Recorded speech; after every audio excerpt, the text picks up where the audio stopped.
नमस्कार बच्चों, स्वागत है आप सभी का। अब तक हम लोग एक अध्याय को पूरा पढ़ चुके हैं बेटा, है ना। और आज हम लोग देखने जा रहे हैं अध्याय 2, परिमेय संख्याएं, या इंग्लिश में कहते हैं रेशनल नंबर। ठीक है, तो आप सभी अभी तक संख्याओं के बारे में देख रहे थे कि संख्याओं के बारे में जाना। कौन कौन सी संख्या के बारे में जाना? प्राकृत संख्या, जिसे आप लोग अंग्रेजी में नेचुरल नंबर बोलते हो और अंग्रेजी के कैपिटल N से दर्शाते हो, और इसे हम लोग 1 से लेके 9 तक मानते हैं। ठीक है, अब यदि इसी में मैं 0 को भी शामिल कर दिया तो ये हो गया पूर्ण संख्या। ओके, अब हम लोग यदि पूर्णांक की बात करें, पूर्ण संख्या हो गया ना। जब हम लोग प्राकृत संख्या के समूह में 0 को शामिल कर देते हैं तो वो पूर्ण संख्या कहलाता है या बन जाता है, और इसे हम लोग होल नंबर बोलते हैं इंग्लिश में, इसीलिए W से शो करते हैं। और जब हम धनात्मक, ऋणात्मक, शून्य और भिन्नों के समूह को शामिल कर देते हैं तब हमें मिलता है क्या? पूर्णांक नंबर, पूर्णांक संख्या। और इन्हीं पूर्णांकों को हम लोग इंग्लिश में इंटीजर बोलते हैं और I या Z से शो करते हैं। यहाँ तक मैं आपको पहले अध्याय में बताया था कॉन्सेप्चुअल बातों में। ठीक है, अब हम लोग पढ़ने जा रहे हैं रेशनल नंबर, परिमेय संख्याएं। तो क्या होता है आप सभी देखें परिमेय संख्याओं में कि यदि मैं 10 में से 9 को घटाऊं तो मिलेगा 1, और मैं इसे आपको यदि बोलूँगा 3 भागों में बांटिए करके, तब आप 1/3 इस तरीके से लिखेंगे। लेकिन यदि आपको मैंने कहा कि 9 ऋण 10, तो इसका आंसर होगा -1, और यदि 3 भागों में बांटने को मैं बोलूँ आपको तो ये 3 हो जाएगा। ठीक है, तो आप देखें इसको तो हम लोग संख्या रेखा पर दर्शा सकते हैं। जैसे मैं कल आपको बता रहा था भिन्न के बारे में, अगर मैं इसको भिन्न के रूप में इस तरीके से लिखूं और इसको सैडी वाले भाग में कि कितने भाग इसके छाए हुए हैं, इस तरीके से मैं अगर लिखूं तो 1/3 मुझे ऐसा लिखाएगा। ठीक है बच्चों, लेकिन यदि ऋण 1/3 आए तब हम लोग इसको कैसे लिखेंगे या किस तरीके से हल करेंगे, ये तो हमें नहीं पता, है ना। तो इसी को हल करने के लिए किसका कॉन्सेप्ट सामने आया? परिमेय संख्याओं का सामने आया।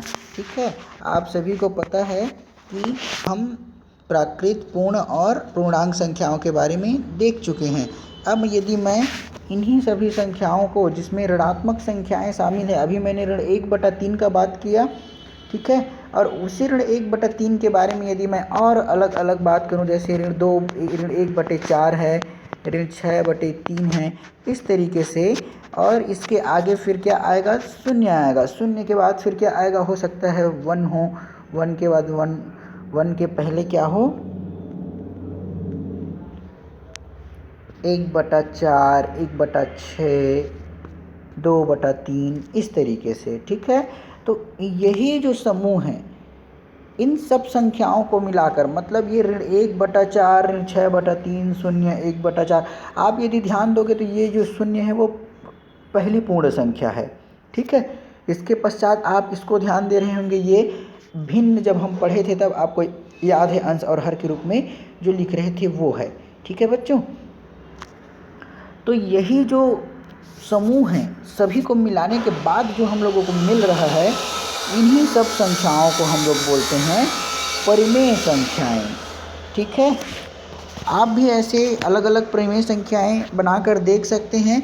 अब यदि मैं सटीक रूप में परिमेय संख्या को परिभाषित करूं, तो परिमेय संख्या को जैसे हमने भिन्न को समझा था, है ना, भिन्न को भी हम लोग अंश और हर के रूप में ले रहे थे, दोनों लगभग सेम टाइप का कॉन्सेप्ट है। यदि मैं परिमेय संख्या की बात करूं कि परिमेय संख्या, ठीक है बेटा, परिमेय संख्या, तो इसे हम लोग अंश और हर के रूप में लिखते हैं। अभी आपने देखा मैंने जो समूह बनाया था उसमें। और यहाँ पर ध्यान देने वाली बात ये है कि ये दोनों ही अंश और हर क्या होंगे, पूर्णांक होंगे। पूर्णांक कहने का मतलब पूरा अंक होगा, जैसे 2, 4, 6, 8 इस तरीके से। अब यदि मैं यहाँ पर अंश को p लिखूँ और हर को q लिखूँ तो परिमेय संख्या को मैं p/q के रूप में बताऊंगा, जहाँ पर p और q दोनों क्या हैं, पूर्णांक हैं। और हम लोग परिमेय संख्या को इंग्लिश में तो रेशनल नंबर बोलते हैं, लेकिन यदि शो करने की बात आई तो हम शो किससे करते हैं, इसको q से शो करते हैं। ठीक है बच्चों, q से शो करते हैं। अब यदि मैं देखूं कि देखें अभी तक हम लोग क्या कर रहे थे, कोई परिमेय संख्या निकालनी है। सपोज़ मैं 4 को यदि 2 से भाग दे रहा हूं तो इसका मतलब 4 पूर्णांक है, उसको पूर्णांक 2 से क्या कर दिया, मैं भाग दे दिया। तो जो मुझे मिला वही क्या है, एक परिमेय संख्या है। ठीक है, इसी तरीके से मैं यदि 6 को 3 से भाग दे दूं या 10 को 2 से भाग दे दूं तो ये सारे जो हम लोगों को मिल रहे हैं ये क्या हैं, परिमेय संख्या हैं। लेकिन आप एक बात ध्यान दें कि हो सकता है 6 के बट्टे में 3 आ जाए, अर्थात 6 को 0 से भागित कर दिया जाए, तो उस स्थिति में बच्चों ये जो है मान अपरिभाषित हो जाएगा, ये हल नहीं हो सकता, गणना नहीं हो सकता, और उस स्थिति में ये परिमेय संख्या नहीं होगा बच्चों। ठीक है, मैं क्या बोला कि यदि 6 को हम 0 से भाग देंगे तो उस स्थिति में गणना संभव नहीं है, है ना। और हम लोग बोलेंगे कि 6/0 परिमेय संख्या नहीं है। और इस स्थिति से ये बात समझ में आता है कि q का मान यदि कभी भी 0 हो गया तो वो परिमेय संख्या नहीं होगा, अर्थात परिमेय संख्या होने के लिए q का मान 0 नहीं होना चाहिए। तभी बोलते हैं कि परिमेय संख्या में p/q जो है 2 धनात्मक पूर्णांक है, जहाँ पर q का मान 0 के बराबर नहीं है। ठीक है, तो यदि अब हम लोग क्या करने वाले हैं, पूर्णांक को सरलतम परिमेय संख्या के रूप में जैसे हम दर्शाते हैं अलग अलग, जैसे मैं 4 को लिखूं, 4 है बच्चों, तो मैं 4 को और कितने तरीक़ों से लिख सकता हूं, ये एक पूर्णांक है तो मैं 4/1 लिख सकता हूं। तो लिख सकता हूं क्योंकि अंश इसका 4 है और हर इसका क्या है, 1 है। तो एक जब भी किसी के भी में हर में यदि 1 आ जाता है तो हम लोग उसको क्या मानते हैं, केवल अंश के मान को ही काउंट करते हैं, अर्थात हम इसे मानेंगे कि केवल 4 है। इसी तरीके से मैं यदि इसको 8/2 लिखूं या फिर क्या लिखूं, 12/3 लिखूं या फिर लिखूं 16/4। अब यदि आप ध्यान दोगे तो अभी भी ये इसका जो गणितीय रूप है वो 4 ही है, भले ही इसका रूप जो है बदल गया है, जैसे 2 एकम 2, 2 चौक 8, इस तरीके से 3 एकम 3, 3 चौक 12, 4 एकम 4 और 4 चौक 16। अभी भी इसका जो पूरा मान है वो क्या है, 4 ही है। इसका मतलब क्या है बच्चों कि हम अलग अलग जितने भी पूर्णांक हमारे पास मिलेंगे हम उसको अनेक तरीक़ों से विभिन्न परिमेय संख्या के रूप में लिख सकते हैं। जैसे ये एक परिमेय संख्या बना, दूसरा परिमेय संख्या ये बना और तीसरा परिमेय संख्या ये बना। इसी तरीके से हम लोग कई परिमेय संख्या के रूप में किसी पूर्णांक संख्या को व्यक्त कर सकते हैं बेटा। ठीक है, जैसे मैं यदि 5 पर बात करूं तो ये 5 हम लोग 1 लिख सकते हैं। उसके बाद क्या लिख सकते हैं हम लोग, इसको 25/5 इस तरीके से भी लिख सकते हैं, 10/2, ठीक है, 15/3, 20/4। ये देखिए इसका जो रूप भले बदल रहा है लेकिन 2 एकम 2 और 2 पंचे 10, 3 एकम 3 और 3 पंचे 15, 4 एकम 4 और 4 पंचे 20। प्रत्येक जगह में ये जो परिमेय संख्या का जो पूर्णांक है, पूर्णांक का जो स्वरूप है वो वही आ रहा है हर बार। 5/1 कहने का मतलब केवल 5 आ रहा है। इसका मतलब ये है कि हम किसी पूर्णांक को कई परिमेय संख्याओं के रूप में बता सकते हैं और अलग अलग परिमेय संख्याएं ही या यही भिन्न जो है वो आपस में तुल्य परिमेय संख्या या तुल्य भिन्न कहलाता है। जैसे ये 10/2, 15/3 आपस में बराबर हैं, 15/3 और 20/4 आपस में बराबर हैं, 25/5 और 10/2 आपस में बराबर हैं। इसका मतलब क्या है कि इनका जो वैल्यू है, गणितीय मान जो है वो बराबर आ रहा है बच्चों। जैसे देखिए 10/2 को मैं 15/3 बराबर 20/4 बराबर 25/5 बराबर 30/6 इस तरीके से लिख सकता हूँ, क्योंकि इसका जो गणितीय मान है वो क्या है, बराबर है, स्थिर है बच्चों। तो इसीलिए हम कह सकते हैं कि सभी पूर्णांक परिमेय संख्या के रूप में लिखे जा सकते हैं। ठीक है, जैसे मैं यदि यहाँ पर जीरो के बारे में बात करूँ, जीरो के बारे में कुछ इस तरीके से, ठीक है, तो मैं 0/1, 0/2, 0/3, 0/4 इस तरीके से कई लिख सकता हूँ, लेकिन इसका गणितीय मान जो अंत में आने वाला है वो कितना आएगा, 0 ही आएगा बच्चों। ठीक है, तो अभी मैंने आपको बताया किसके बारे में कि पूर्णांक संख्याओं को परिमेय संख्या के रूप में हम लोग लिख सकते हैं। अब हम लोग देखने जा रहे हैं तुल्य परिमेय संख्याएं क्या होता है। ठीक है बच्चों, तुल्य परिमेय संख्या जो है वो क्या होता है, तो देखें, एक चित्र देखें आप, चित्र जैसे देखें आपके पुस्तक में दिया गया है ये। ठीक है बेटा, अब आप देख रहे हैं इस चित्र में क्या बना है, एक कुछ इस तरीके से चित्र 2.2 में इस तरीके से ये रेखांकित किया है।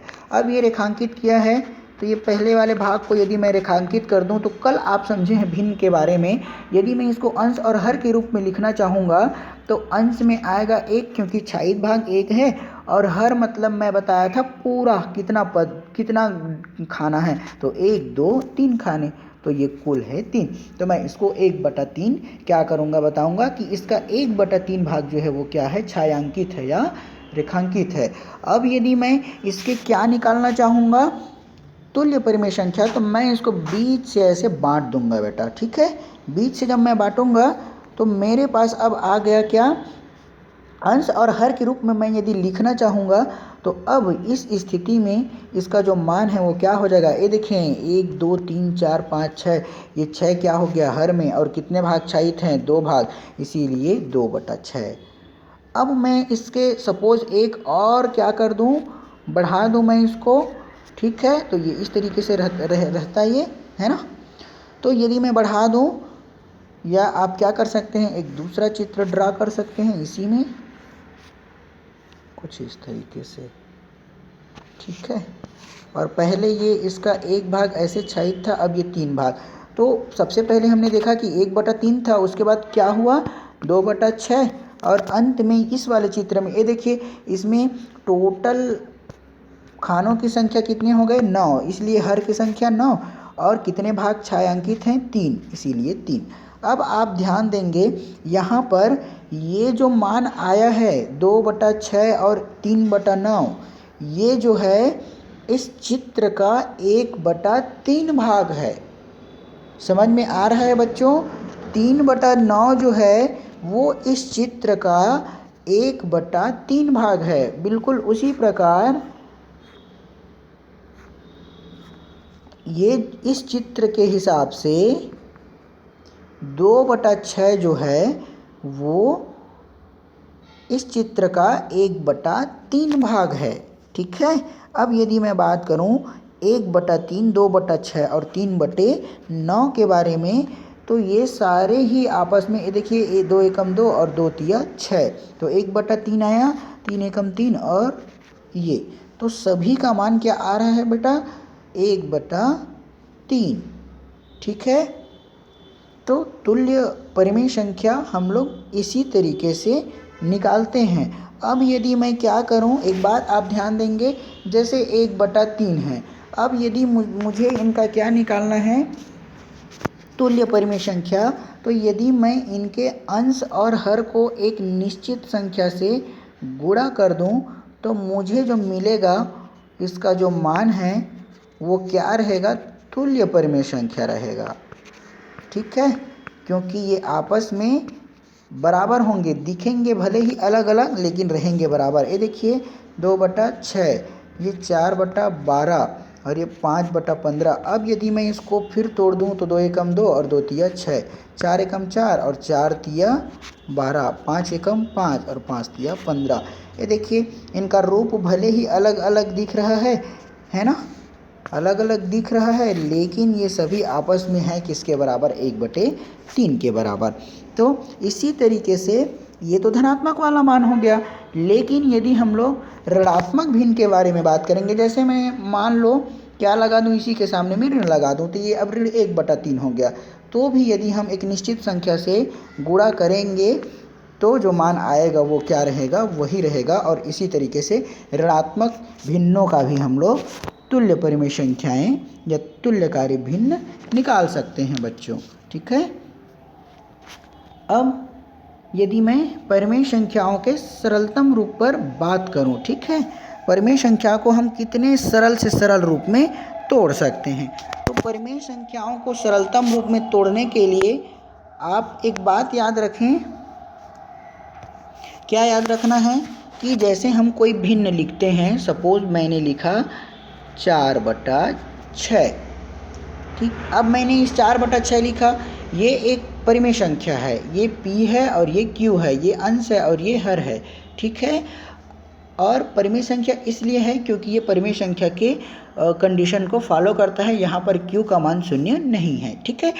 अब मुझे इसका सरलतम रूप लिखना है, तो सरलतम रूप में लाने के लिए मैं इसका गुणन खंडन करूँगा। तो गुणन खंडन करूँगा तो 2 × 2 हो जाएगा और ये 2 × 3 हो जाएगा बच्चों।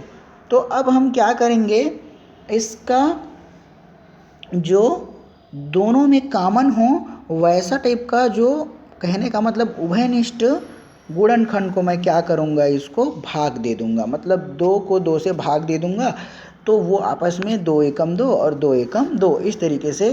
तो ये हो गया 1 × 2 / 1 × 2 इक्वल 2 एकम 2 और 3 एकम 3। अब ये सरलतम रूप में आ गया बच्चों, इससे ज़्यादा अब ये छोटा नहीं हो सकता। तो इसी तरीके से हम परिमेय संख्याओं को सरलतम रूप में हल करते हैं। जैसे मैं यदि बात करूं 24 और 36 की, तो 24 और 36, तो 24 और 36 का हम लोग जैसे गुणनखंड करेंगे, गुणनखंड आप सभी को करना आता है, इस तरीके से करते हैं। 2 × 12 = 24, 2 × 6 = 12, 2 × 3 = 6 और ये 3 एकम 3।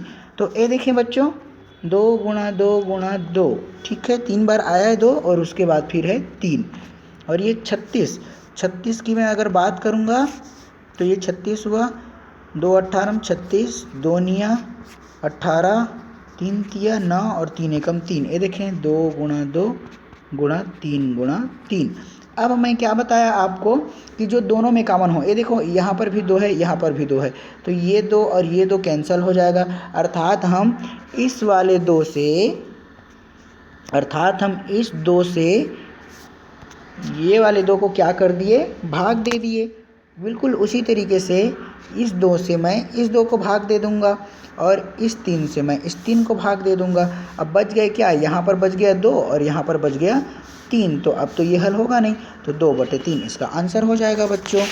ठीक है, तो इस तरीके से हम लोग परिमेय संख्याओं को सरलतम रूप में लाते हैं। सरलतम रूप में लाने के लिए मैंने आपको क्या बताया, गुणनखंड करोगे आपस में उनका, और गुणनखंड करने के बाद जो दोनों में हो, जो उभयनिष्ठ गुणनखंड हो, उसमें अंश के गुणनखंड को हर के गुणनखंड से आप क्या करोगे, भाग दे दोगे। एक काम आप क्या भी कर सकते हो कि जैसे मैं 28 और 35 की बात करूं, 28 और 35 आपकी पुस्तक में दिया है, तो इसका मैं गुणनखंड करूंगा तो 28 भागित 35 यदि लिख दिया है, ठीक है बच्चों, तब मैं क्या करूंगा, 28 का गुणनखंड कुछ इस तरीके से, ठीक है,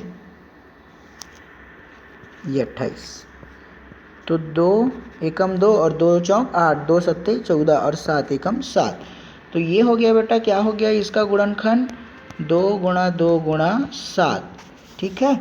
और 35 का जो गुणनखंड करेंगे तो मिलेगा, 3 से तो जाएगा नहीं ना, 2 से जाएगा, 3 से 4 से सीधा 5 से, तो 5 सत्ते 35 और 7 एकम 7, तो 5 × 7। आप देख रहे हैं यहाँ पर 7 जो है वो दोनों में है, तो 7 दोनों में है, तो हम करेंगे क्या, इस 7 से 28 को भी और इसी 7 से 35 को भी भाग दे देंगे।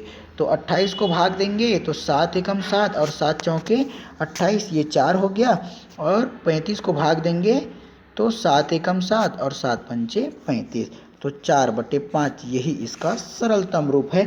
अब इससे ज़्यादा छोटा ये नहीं हो सकता बच्चों। अब आप इसी क्रम में बाकी के सभी परिमेय संख्याओं को तुल्य परिमेय संख्याएं और इनको सरलतम रूप में व्यक्त करना देखेंगे आप, है ना। क्योंकि अब इतना तो समझ में आ ही गया। अब आपको पता चल गया कि परिमेय संख्याओं को तुल्य परिमेय संख्या में बदलने के लिए हंस और हर में समान संख्या से गुणा या भाग करते हैं। ये किसके लिए है? तुल्य परिमेय संख्या के लिए।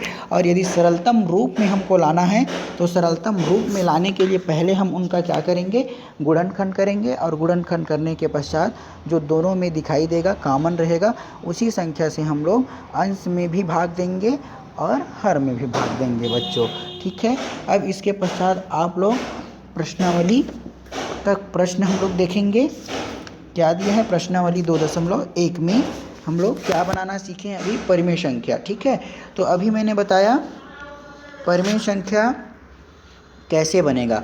तो परिमेय संख्या हम लोगों को बनाने के लिए मैं बताया हूँ अभी, परिमेय संख्या को हम हमेशा अंश और हर के रूप में अर्थात p/q के रूप में लिखते हैं। जिस भी संख्या को हम लोग p/q के रूप में लिख सकते हैं वो संख्या कहलाएगा परिमेय संख्या। जैसे आप प्रश्नावली 2.1 पर बात करोगे तो क्या है इसमें बच्चों? देखें 4/1 जो लिखा है यहाँ पर, देखिए 4/1 में p/q, तो p बराबर कितना है? 4 और q बराबर है 1। तो क्या यहाँ पर q का मान 0 है बच्चों? नहीं, यहाँ पर 4 और 1 दोनों क्या हैं? 0 से अलग संख्याएं हैं। तो हम इसे कहेंगे कि ये संख्याएं परिमेय संख्याएं हैं। जैसे ऋण 3/7, ठीक है, ये भी एक क्या है? परिमेय संख्या। ऋण 27 में बटे में 1 नहीं है तो हम बटे में 1 लगा सकते हैं। तो ये 27 अंश हो गया और ये एक क्या हो गया? हर हो गया बच्चों। तो ये भी क्या है? एक परिमेय संख्या है। लेकिन 24/0 के बारे में यदि हम बात करेंगे तो यहाँ पर q का मान 0 आ गया और इसका कोई हल प्राप्त नहीं होगा, ये अपरिभाषित हो जाएगा, अनंत हो जाएगा इसका मान। और इस स्थिति में हम कहेंगे कि 24/0 परिमेय संख्या नहीं है। आगे वाला प्रश्न आप बनाकर देखेंगे ऋण 3/5 को और बताएंगे कि क्या वो परिमेय संख्या है अथवा नहीं। और प्रश्न क्रमांक 2 पर मैं अगर बात करूं तो 2 में ये लिखा है निम्नलिखित संख्याओं को परिमेय संख्याओं के रूप में व्यक्त कीजिए या लिखिए।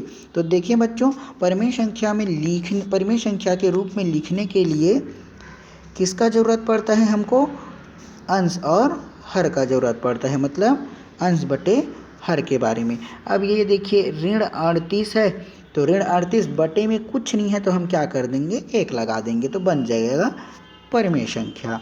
जैसे 17 है, बटे में कुछ नहीं है तो 1 लगा दिए, तो ये हो गया अंश और ये हो गया हर या p/q, ठीक है।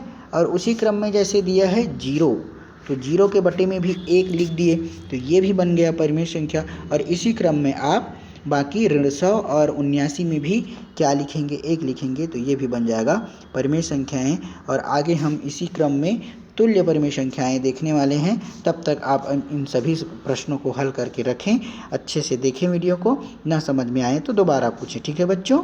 धन्यवाद।